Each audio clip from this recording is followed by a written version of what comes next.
sing of the goodness of God.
I'm talking about.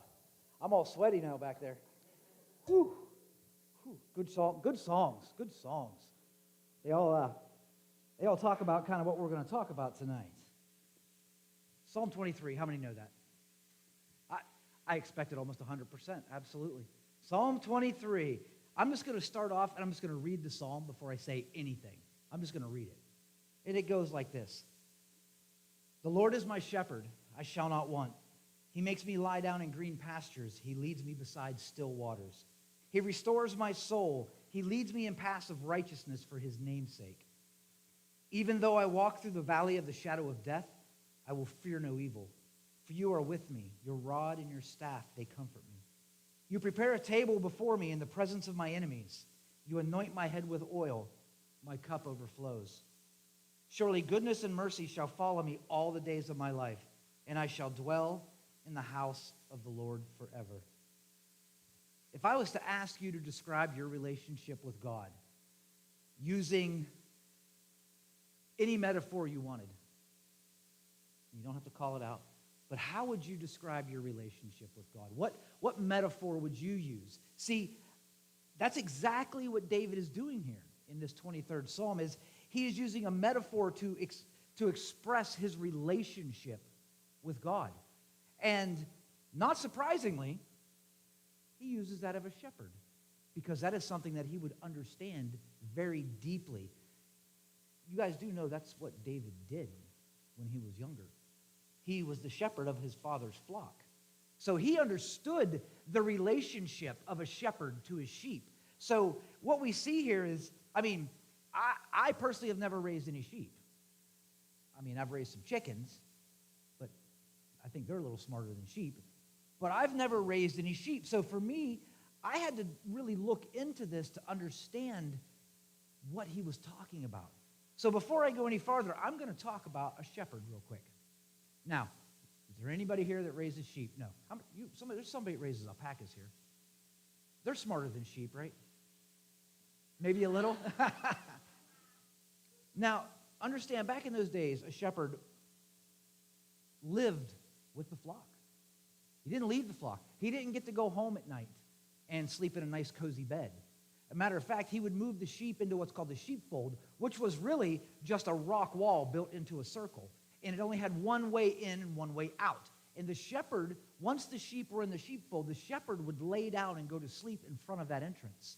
The reason he would do that is if any predators or anything from the outside tried to come in to get his sheep, they would have to go through him first because he protected the sheep.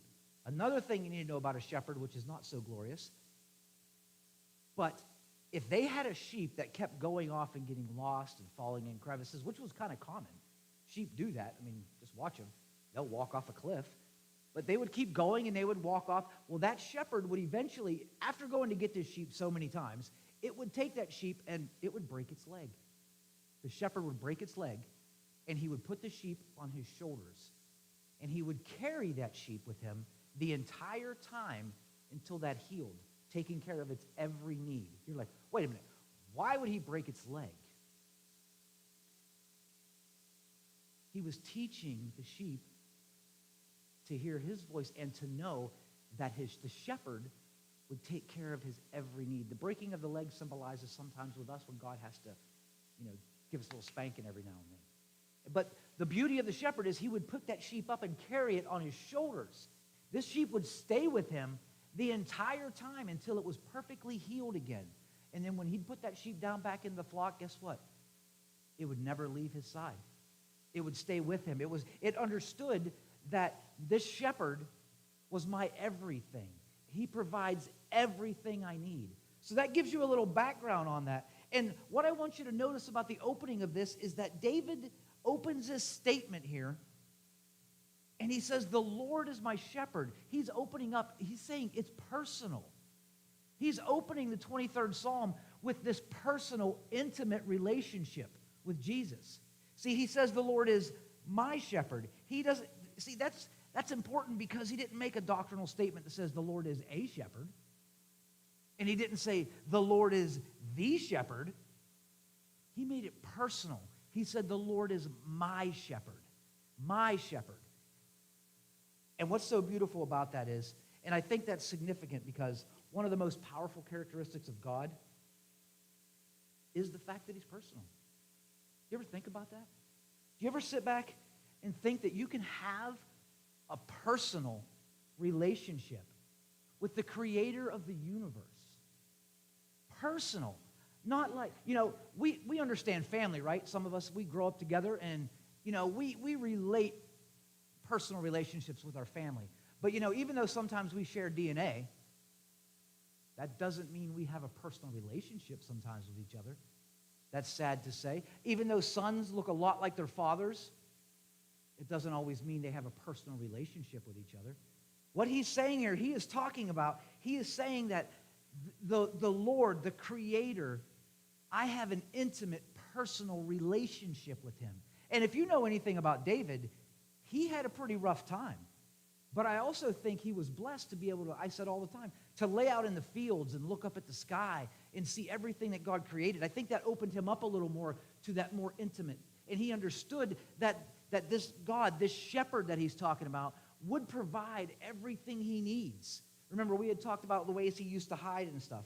And you see, it is possible for us to know the Lord that way.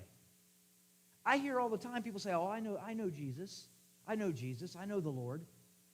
But I think we've used that word so much. We say this a lot to Christians. Do you have a relationship with Jesus Christ? And when we say that, what we really mean is, have you been saved? That's what we're saying when we say that. We're not asking them truthfully, do you have an intimate, personal relationship with Jesus? That's what David had here. But as far as intimacy, I'm telling you, this connectiveness, this real intimate relationship that David understood is something that we can share in. We can have this same relationship. I don't know, I think this is one of the most important things that he makes right from the start, because, he goes on all through the Psalms, if you've read his writings all through the Psalms. Another beautiful thing about him, he understood that this relationship was so personal and intimate that he could share anything with God. Anything. He didn't keep anything hidden. Good, bad, or indifferent, he would lay it out to the Lord, and he would tell him exactly what was going on with him. He didn't carry this facade with him like, oh, everything's good, Lord. No, when he was in, no matter what, he put it out there to the Lord. And that's what you do when you have an intimate relationship with somebody. If you and your husband are intimately together, you share the good and the bad.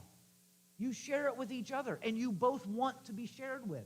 That's the God we serve. That's the intimacy he's talking about. He's saying, look, I have such an intimate relationship with my God that he knows everything. And I'm not afraid to tell him everything. And he lays it. I mean, it's just powerful. And I want more and more in my life. We were talking about this today.